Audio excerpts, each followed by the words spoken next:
Hey there, welcome to Lunar Lunch Break, your daily dose of magic first thing on a Monday. Well, maybe not first thing on a Monday, first thing during your lunch break on a Monday.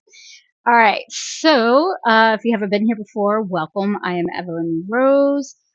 This is an hour-long AMA Q&A styled session. I try to do these weekly live streams, and I'm not a video editor, so if you're watching the replay later, you're getting the full experience because I do not fix it at all.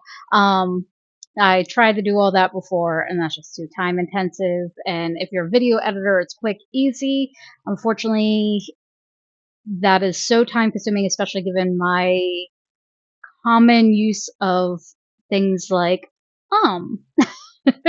You'll hear it a lot. Sometimes when I'm going back through and adding the timestamps to the replays, I get annoyed by my own ums. So I apologize in advance. I do my best to try to be conscientious of it, but unfortunately, the more conscious I am, the more likely I am to do it. So I'm going to try very hard to not say today. We'll see how far I get before they come back. So let's see.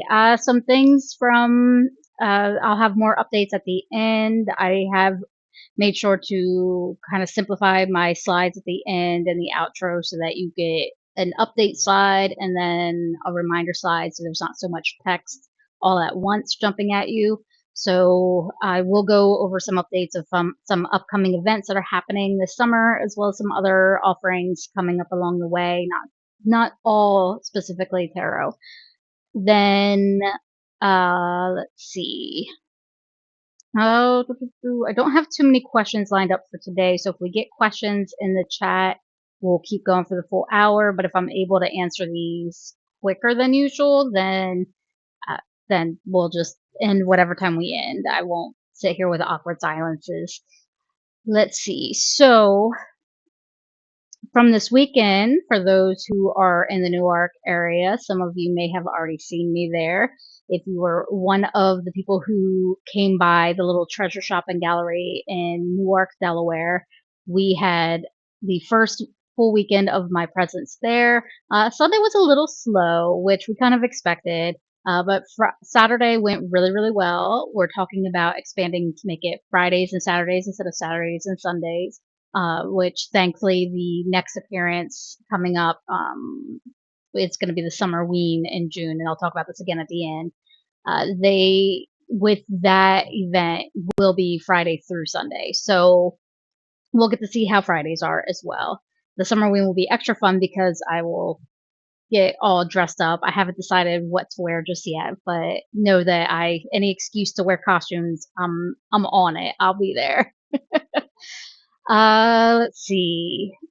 Yeah, so this weekend went fantastic. It went great for those of you who came in and got a reading. Thank you. Not everybody came in and had a reading, but I had an opportunity to engage in conversations with you all, and it was amazing.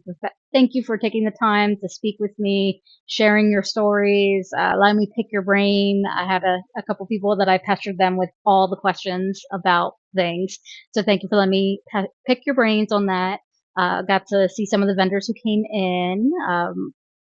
Quite a few of our vendors. We have some new vendors as well as some vendors who've been around for a little while but are having some increased success thanks to some TikTok videos. So I'm waiting on a link to be able to share that on Blue Sky because I don't TikTok. I don't have access to that. So once I have that link, I'll be sure to share that as well.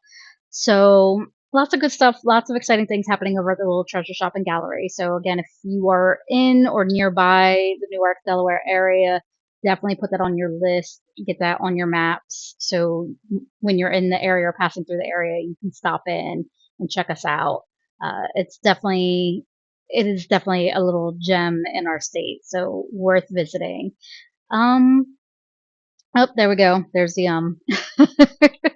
I knew it was coming. I tried.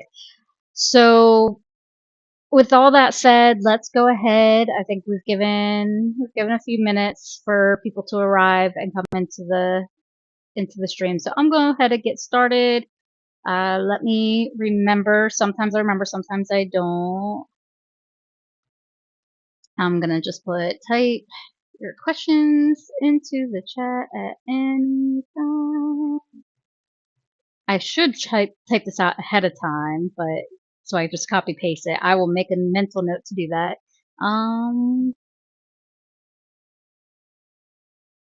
You know what? How about we call it your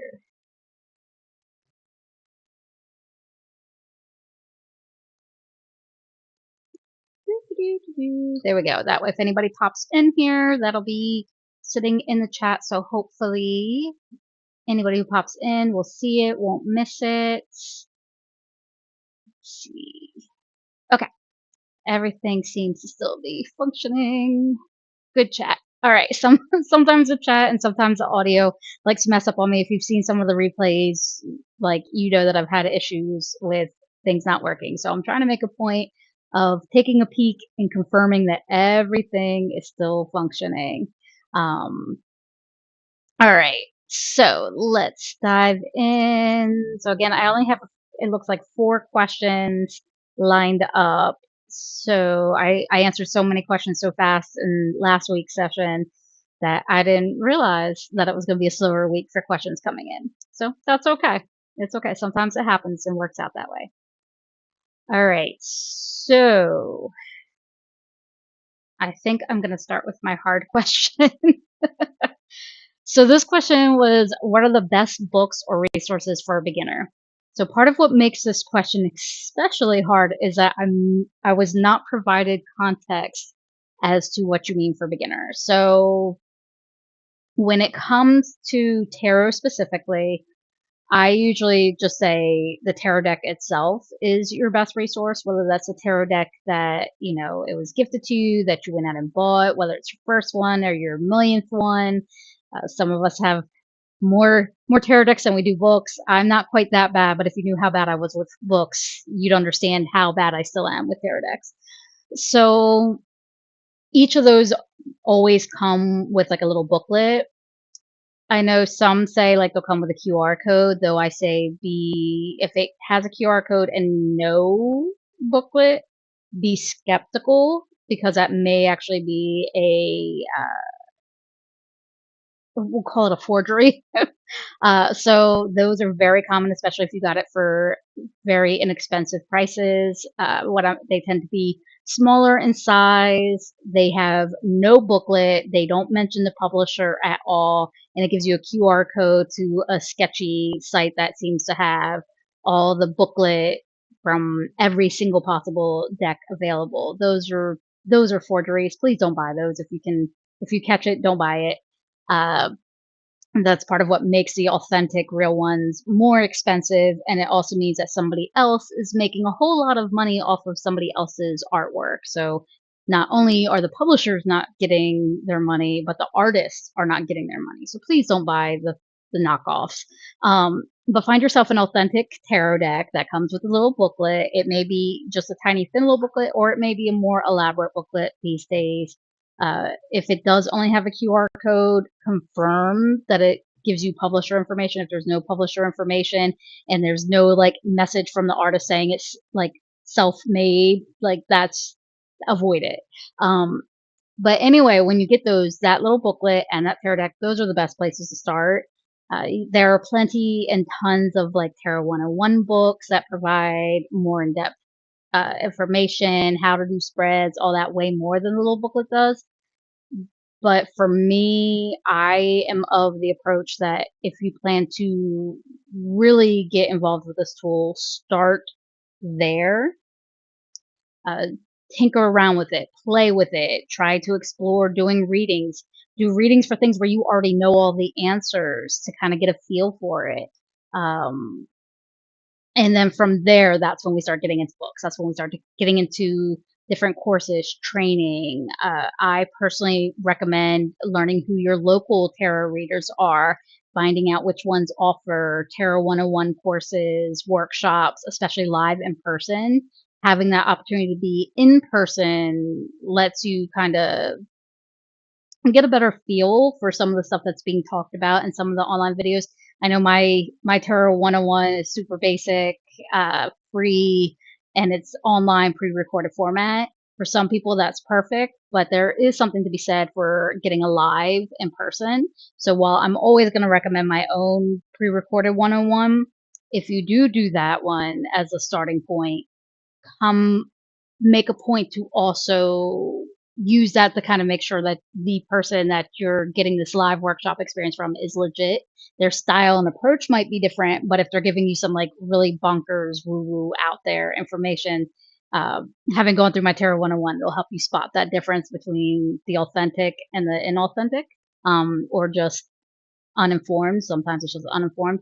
A lot of times, the beginner 101 tarot courses that are live workshops, a lot of times those are being offered by people who are newer readers themselves. Um, so be prepared for them to not necessarily have decades of experience doing professional readings for others.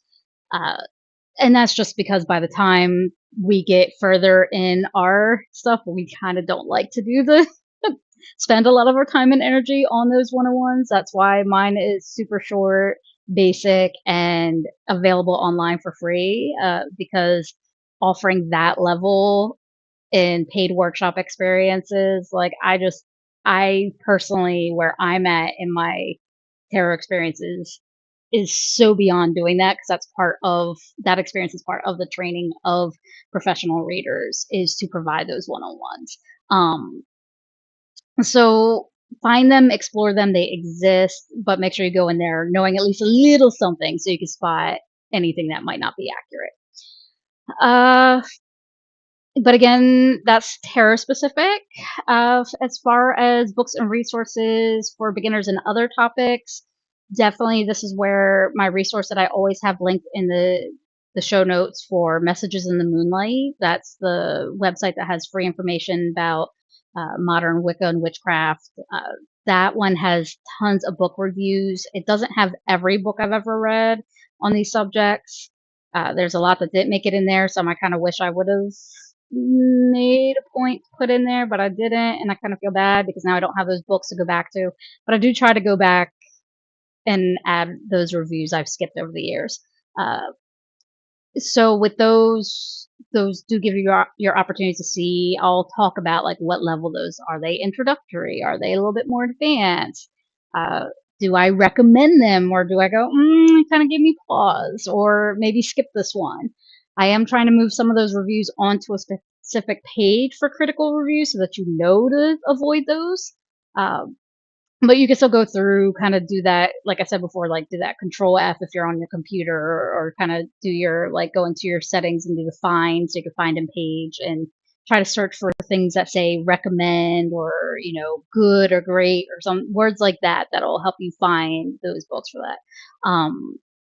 I am definitely one of those when it comes to Wicca specific. I am biased. I do always go straight to like Scott Cunningham and Kate West and things like that. And it's very Wicca heavy.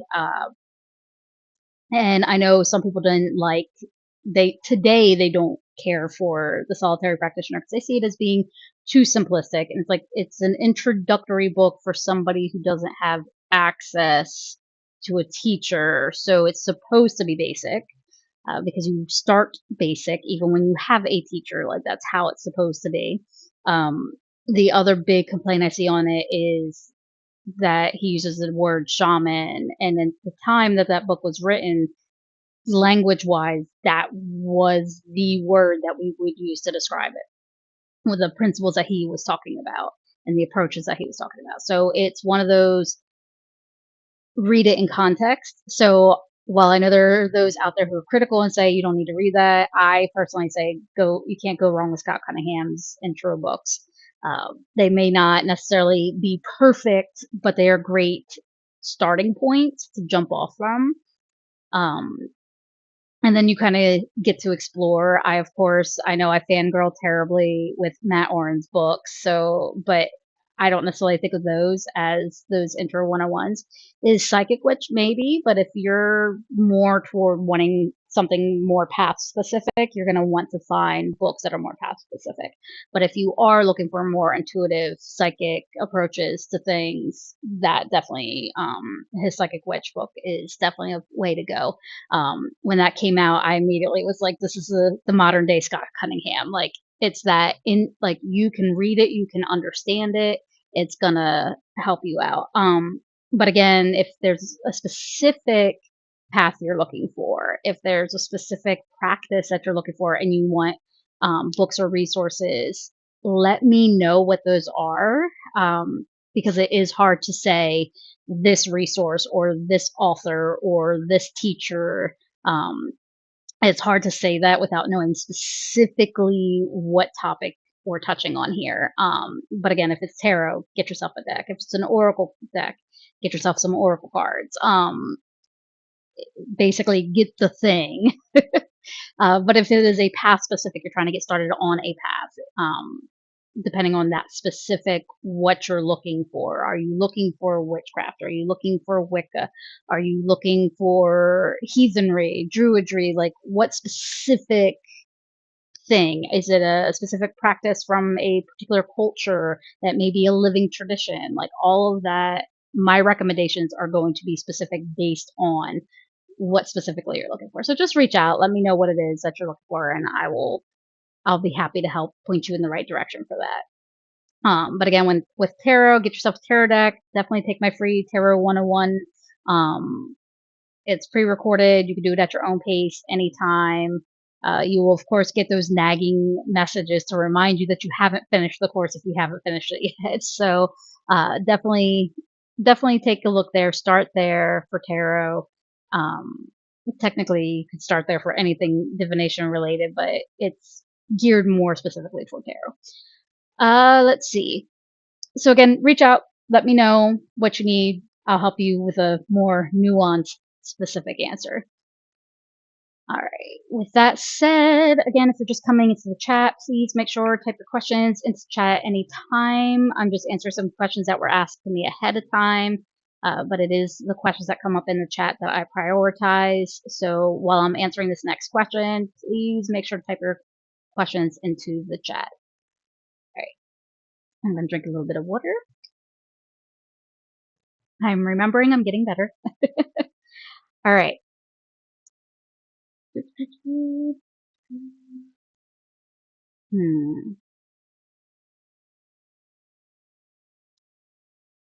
So I know I've answered similar questions to this before, but I'll answer it again because it kind of goes into another question that was asked. Okay, so this question, those of you who've either been here for some of the live streams or you've watched the replays, have been asked questions dealing with like intuitive hits versus coincidences, and things of that nature. And so this question is asking, how do I tell the difference between intuition, anxiety, and wishful thinking in a reading? So specifically within the course of a reading. So, let me think. So the best way when I'm giving a reading, so as somebody who struggles with anxiety, somebody who has some issues where anxiety comes up and pops up, sometimes my own anxiety gets in the way during readings. So a lot of times my prep work before I begin a session is kind of setting aside anything that might trigger that anxiety, kind of putting that buffer there, almost like compartmentalizing, kind of setting aside the ego type thing. So with practice, you can get there to where you can kind of, the anxiety, you learn how to kind of set that aside. So like it might be there, but it's kind of like a low buzz and you just kind of ignore it.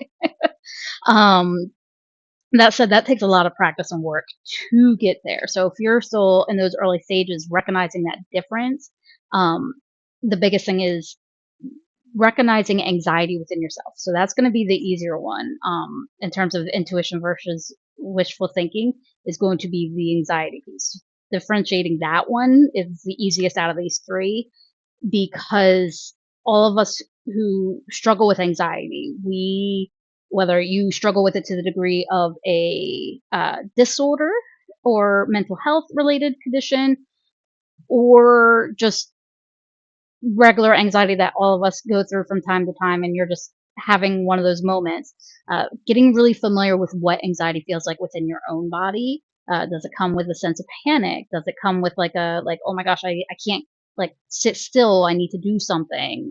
I'm in problem solving mode. What is paying really close? This is where meditative practices and mindfulness practices, where you do like body scanning, anything that involves tuning into parts of your body, kind of like, what do I feel here? What do I feel there? And not just breaking it down. I know a lot of practices that I have taken part of, like guided practices, where they make you go like, okay, start with your head or start with your feet and kind of work segment to segment. There's that, but then there's also, especially if you have any background in medicine or anatomy, the whole systems. Okay, what am I feeling with my breath and circulation? What am I, so not just in my lungs, not just whether I'm in my chest versus my stomach, but like, what's it feel like in my trachea? What does my throat feel like? What is my, the nasal passage versus the mouth, if I'm breathing through my nose versus my mouth? All of that is that pulmonary function, right? Cardiovascular, temperature throughout the whole body, like the whole systems, not just individual, breaking your body into sections, but your whole body experience. Um, and going through that, when we have anxiety, those of us who experience it regularly, we becoming really accustomed and aware of what your anxiety feels like when you know that you're in a state of anxiety and how that is in your body. That visceral experience of anxiety, when you're in the middle of a reading, if you already know that that's how your anxiety manifests, that's going to help you go, wait, this is just my anxiety.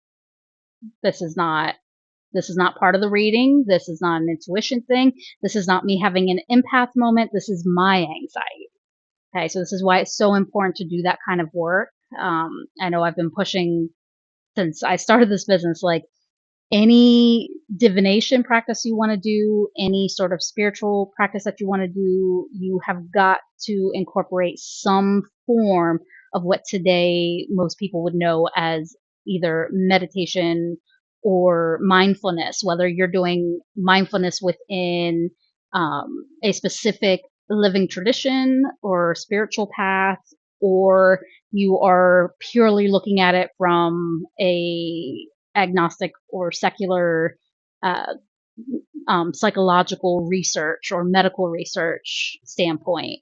No matter what, you need those practices. They are foundational. The skills you learn through meditation, through mindfulness practices, those skills apply to all these other esoteric practices, including developing our intuition and our psychic senses, and really becoming attuned and working out these differences. Um, so again, if you're like me and you deal with anxiety, the number one thing you have to do is learn what your anxiety feels like in every way. Because when you intimately know your anxiety, you can recognize it when you're giving a reading. Okay. Also, when you're receiving a reading, and pretty much any time in your life, and you could go, wait, this is just my anxiety. It's a lot easier to push through anxiety when you recognize that it is anxiety. That's not to say that it's easy to push through anxiety. Sometimes the anxiety can be quite severe, and pushing through is not an option. But when you're in those situations where the anxiety is not that severe and that pushing through is still possible to at least attempt, it's a lot easier when you're able to recognize, go, oh wait, this feeling I'm having is just my anxiety. I'm okay. I'm safe. Um, it might not make the anxiety go away, but it helps you kind of push yourself a little further. So I'm not saying it's easy, just easier. All right. Uh, as far as, so going back to that, so anxiety again is the easier piece to recognize between these three. But then going back to that difference between intuition and wishful thinking, again, we've talked about this before in some of these live stream sessions.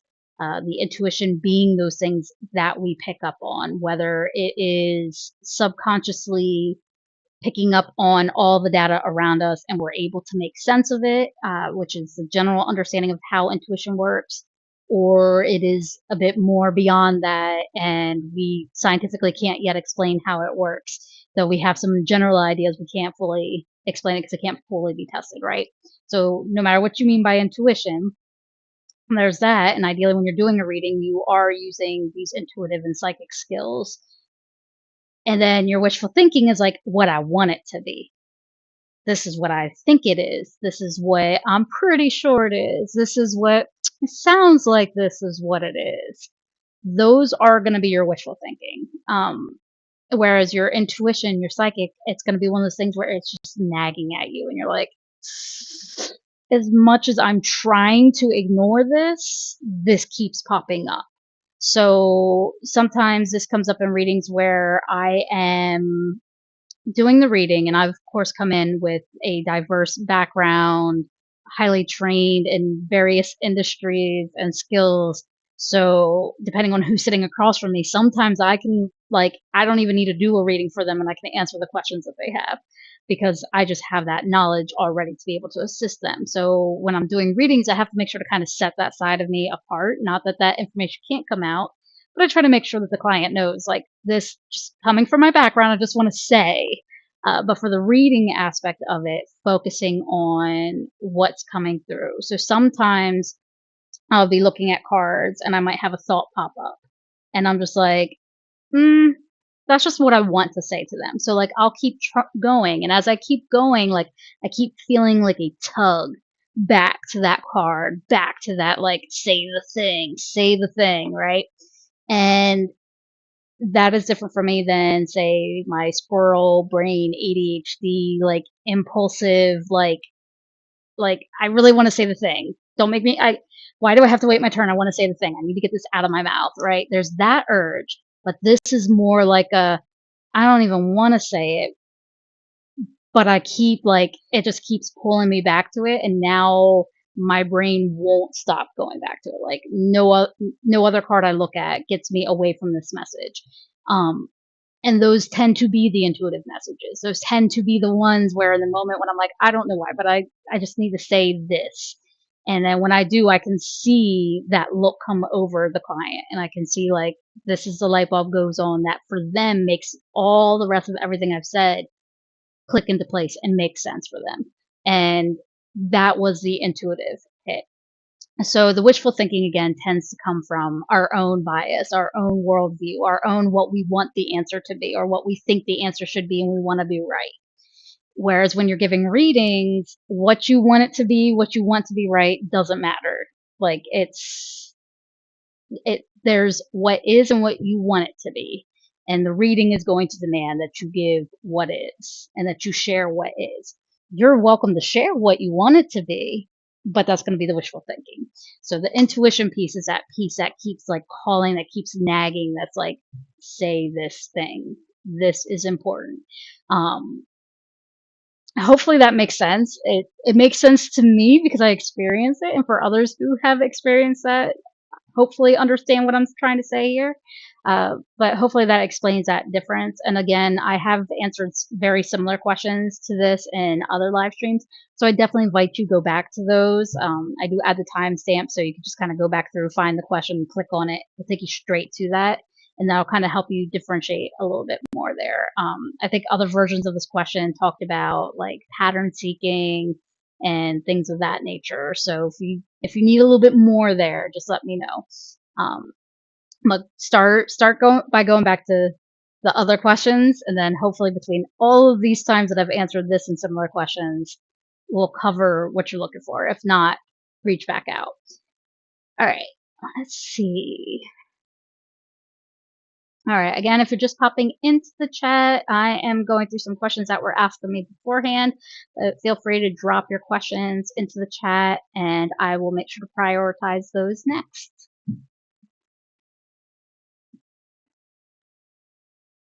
All right, so as I said when I was starting with that question, I have a question that kind of follows up with that really nicely, and it's, how do I develop my intuition? Now, of course, there are entire books, entire courses. There are, like, college level semester and year long courses, training, studies, all kinds of stuff on this. So obviously for in an AMA Q&A session, I'm not going to be able to give you the full answer because the full answer can be that in depth. But just in more basic discussions, a lot of it goes into, again, what I mentioned when answering that last question, when I was talking about like anxiety and being able to recognize it. The same thing goes for developing your intuition. Start with those super basic skills, being able to calm the mind, being able to recognize your thoughts, getting into relationship with your thoughts, which for some of us is scary. There's a reason why in tarot, the swords, which is a suit that like it's all about thoughts and mental energy and things, tends to be the scary bad cards, right? And that's because human nature can be scary when we get into our own thoughts. Like it's not just the words we say that can cut deep; it's our own thoughts that can really do it. So it can be scary. It can be what's the word I'm looking for? It can be intimidating to have to sit in silence with yourself and really turn inward. But part of developing your intuition is being able to do that. As you learn to do that, what we see scientifically is those who do use their intuition, who do use any sort of psychic skills, whether that's clairvoyance or clairaudience or any of the clairs, um, psychokinesis, so sometimes they call it psi research, right? Any times that you do any of that kind of work and we are actually monitoring brainwave activity, we can see very distinct signatures in how the brain gets activated in those moments. And the way to activate those um, does involve being able to quiet our minds in such a way. And it doesn't mean that we shut off our minds. As a squirrel brained, like neurodivergent type person, this is why I created that meditation for the chronically distracted. Those who've taken the course know that I share a lot of tips and strategies for how to meditate that does not meet that, you know, empty your mind kind of idea. When it comes to intuition and psychic senses, it's not about emptying the mind at all. If anything, we want to open the mind. We want more to come in. We want our awareness to be able to kind of go and say, "Ooh, look at this thing," and pull it in. Um, so you kind of have to go inward to open yourself to the outward, if that makes sense. So starting there is number one. If you already have a regular practice of doing that, being able to set aside that ego, being able to just kind of be in conversation with yourself and with the environment around you. From there, it is kind of learning to feel. So again, there's many books, many subjects, many courses designed for this because no two experiences are exactly the same. Um, so I'm not sure that I could answer much better than that basic advice to get you started without us spending like the next 3 hours going over different tips and strategies and all this stuff. So definitely start there. Start with being able to kind of slow down your thoughts, get in conversation with yourself and the environment around you, just learning to be okay when if you're in a noisy environment, learning to practice being able to, calm your physiological state and kind of get into that open mind, open brained like moment when you're like in a chaotic, like I don't know, music concert or, even the grocery store during like the busiest hours. I don't know why it's always the grocery store with me, but grocery stores when they're busy, like freak me out. I don't know why. Um, but being able to get into that kind of headspace, even in these crowded places, that takes a lot of work. So if you can do it on your own and quiet, and then kind of practice those same skills out, like when you're around other people, and then even when you're in conversation with somebody else, whether that's one-on-one or with a small group, practice doing that in that moment in the heart of that conversation and see how that triggers your intuition as you're doing it. So hopefully that helps at least get you started. And again, tons of different courses, tons of resources. To that same question that we started off with about beginner resources, if you need recommendations, just let me know and I'll help point you towards some really good resources for you. All right. Let's see. Okay, and then I just have one more question for this week that came in. Okay, I don't see anything in the chat, so I'll go ahead and dive into this question. If any questions come up in the chat, I'll continue going. Otherwise, we'll just end on this question. And what I was asked is, I'm mixing different traditions in my practice. How do I know if I'm doing it respectfully? Whew, okay, so that is a very nuanced question. So looking at it just generally speaking, since you didn't give me any specifics beyond that, I'll just keep it very generic so that we can kind of apply it across the board. So if anybody else is kind of going through the same idea, I talked a little bit before about, I think there was a question related to pantheons and mixing like pantheons of deities. And I find that it's not as straightforward as we wish it was. So there used to be this teaching within Wiccan tradition, generally there's this idea that like all goddesses are one goddess and all gods are one god. That's not exactly how it works, but that's like the oversimplified explanation of deity within Wiccan tradition. Sometimes that's an accurate statement for some Wiccans, but not necessarily all. But it's just a simplified way to kind of explain that theological worldview within that Wiccan perspective. Um, so one of the conversations that used to come up a lot was this idea that don't mix your pantheon. So like, don't have like Greek Zeus and Norse Freya together. Like they're not going to get along. Which I personally believe that probably would be the case. I don't think Zeus gets along with many people, but that's just me. We each have our own relations. But that said, that is not always clear cut. Some of my own experiences have been that mixing different pantheons does not hurt things. Um, so one of the examples that I gave was you have, so when it comes to our the ancient pantheon. So we get these from our ancient mythologies, and we know them as the records that have survived exist. And then we're usually taught them in like very simplified terms. So like if you take like a high school level mythology course, for example, they are going to teach you like Greek and Roman mythology usually like get conflated as one and the same, even though they're not.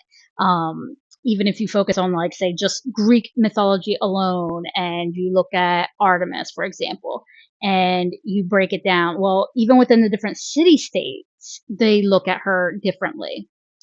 Then if you're looking in one area versus another area, very differently. But then if you go further back in time, before Greece was Greece as we knew it and the city states were born and all this, some of these deities already existed there, and then they changed and morphed as Greece became Greece, and so they became adopted into these pantheons. So as we know, these pantheons today aren't the full picture. Sometimes they are a combination, and so like the Greek Artemis and then the Roman Diana, they are not the same. They are very different. Same thing goes with Saturn and Kronos, right? They're supposed to be the same if you're conflating the two cultural views of these conglomerate deities, if you will, but they're not. Their mythology is not the same. Their major themes and for the overarching pantheons are not the same. So it's when we try to conflate these when we say like don't mix pantheons, it's kind of denying that that's what happened in ancient times. So for the gods that we already know, like they are a mix of pantheons. Um, I like to use within Norse pantheon the idea of the Aesir and the Asgardians, and then you have the giants. So you have like these different race of beings that all would be the gods, um, but they were like different races that all kind of came together, right? And it's kind of like that. Like we have these different deities that had existed prior to this, conquering kingdom or just growing civilization, and deities kind of get adopted in. It's like what we see with Catholic saints. Like as Catholicism spread, you had the local deities be brought in as saints, right? So we see that same thing throughout history. It goes further back than written records of doing that. So to say that like don't mix pantheons, my experience has been that that's not, it's too complicated. The history of these deities is too complicated to just blanket state that. Um, that said, when you are mixing traditions, not just deities, but the practices as well, um, that is the big piece of whether or not you're doing it respectfully, is doing that research. Um, so you don't want to, let's see. I'm like, I glanced at the time, and that was my big mistake. Because once I glanced at the time, I realized, oh, this is gonna take me longer than I thought. So an issue that I see come up a lot is the picking and choosing and forcing it to fit. So, for example, um, pulling something out of a tradition and it sounds like, on its surface, and your interpretation from your worldview makes it sound like, oh, this is like this deity that's like a dual being, and I'm going to adopt it into my pantheon as like this dual non-gendered deity, and have it represent that. And then it comes out that no, actually this was a very specific concept that was not even a deity at all, but it was um uh a teaching device within that tradition. Like now you have taken something and made it something it's not, taking it out of that context because you couldn't be bothered to learn it. Now that would be disrespectful. But if you go in and you research something and you learn how to do this tradition, if it's a tradition that requires you to be trained and taught, then seeking out those trainings. Does gatekeeping exist? Yes. Do I always necessarily agree with the gatekeeping? It depends. There's some traditions where I do think that every tradition, no matter what, whether it's true gatekeeping or just feels like gatekeeping, um, sometimes there are guidelines as far as who can and who can't learn something, and it's not as arbitrary as we think it is.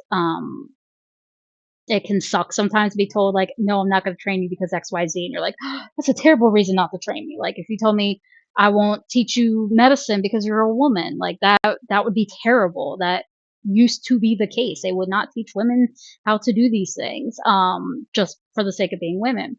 That's terrible. That said, there can be reasons why certain traditions won't accept, whether you want to call it like outsiders or somebody not of a particular um, culture, nationality, or whatever. There may be reasons behind it that are more complex than just what the surface reason given is.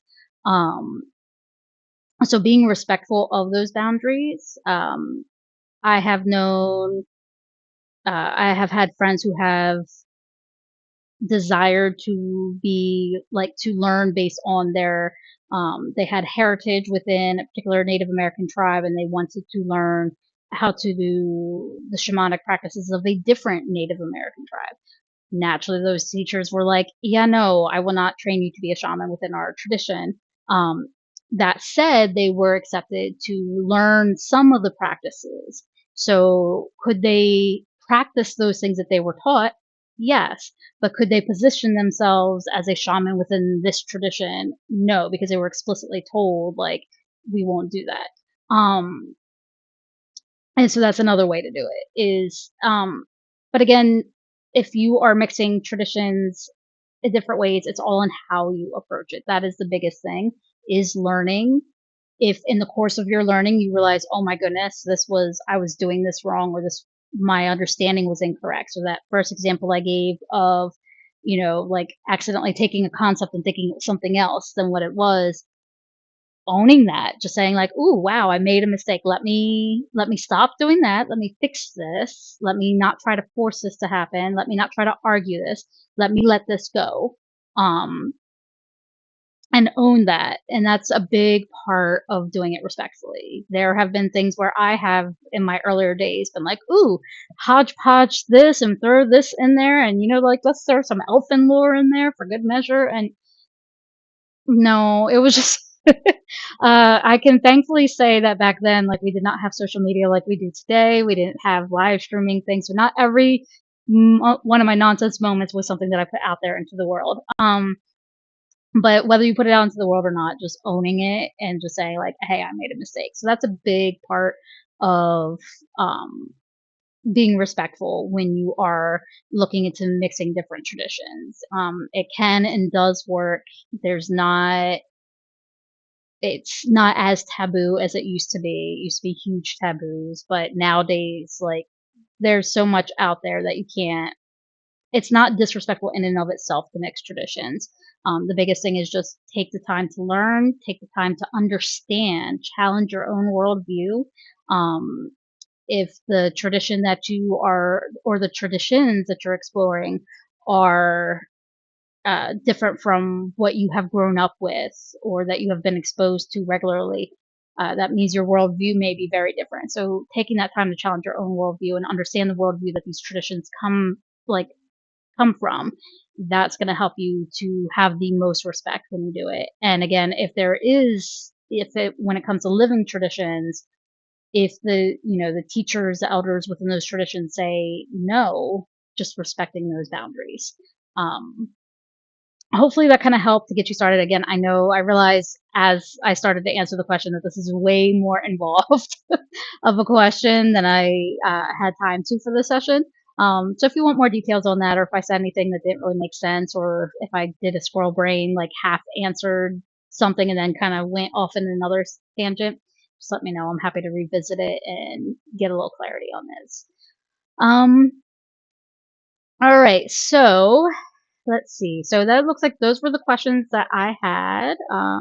Looking in the chat, I don't have anything in the chat at the moment. So since we're coming up on the hour, I'm going to go ahead and start on the outro. If any questions come in, if there's minutes left, I'll go ahead and answer it. But otherwise, I'm going to get us closed out.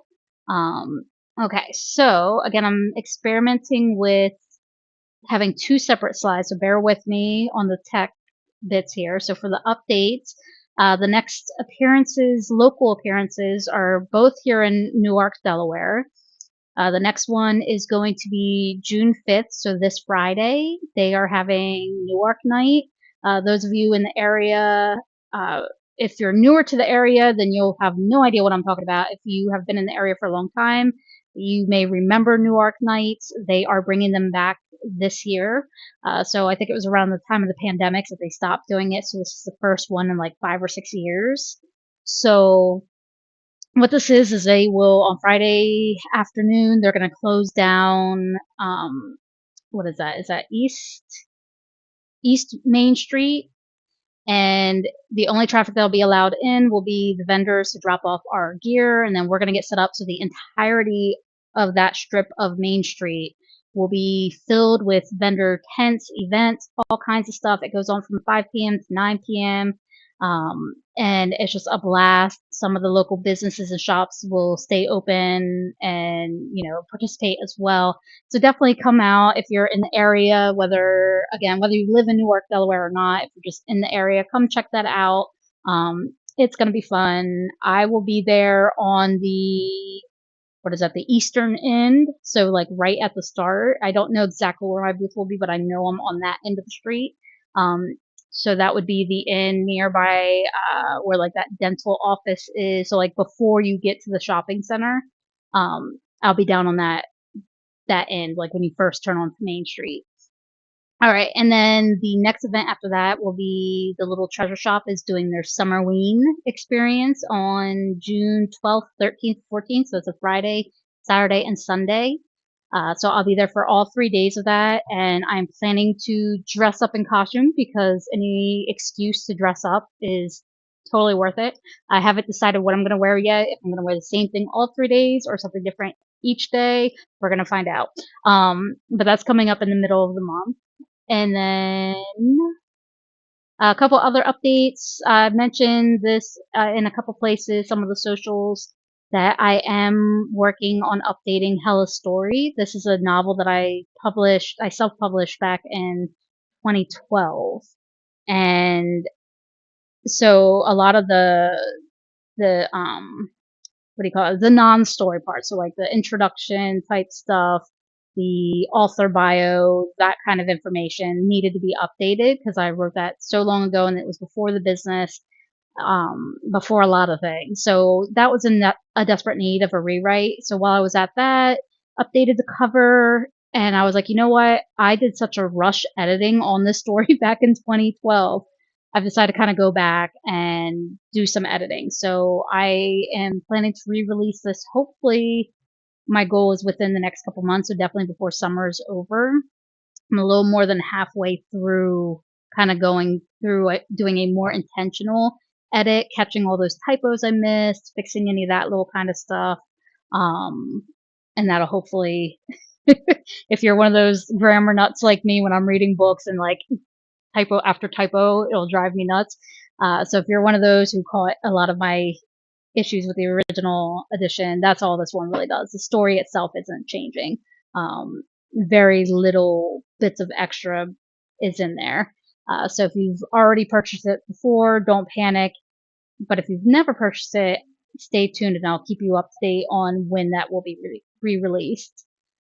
Um, I'm also working on the next of the Thinkific courses. So this one is going to be the long-awaited, promised tarot course that I have been wanting to do, which is not a 101, but really about how to do readings in a way that is empowering.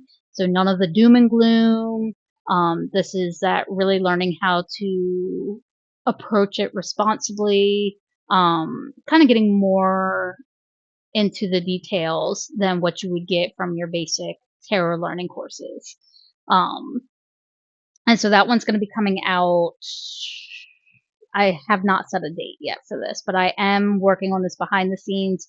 Um, so definitely stay tuned for that. And then, of course, those moment of empowerment videos, the series I've been doing on YouTube, it corresponds with uh, some of my old blog posts to try to uh, create a visual element to help my visual learners who don't process my written words. I like to write. That's my happy place, but I know not everybody learns that way. So it's just a way for me to kind of help expand that learning experience within these blogs because that's what they're designed for. Um, so I should have at least one or two more of those before the month is through, posted and published for you guys. All right, now here's where we can see if I do my tech right. So if I click on that one and click that one off. Okay. So now the reminders. This is a screen you guys are familiar with. I just kind of took a little of the word out, made it a little bit clearer to see. As always, any links that I mention are going to be in the show notes. Make sure to become a Moonbeam by subscribing to the Starlight Circle. It's my monthly email newsletter.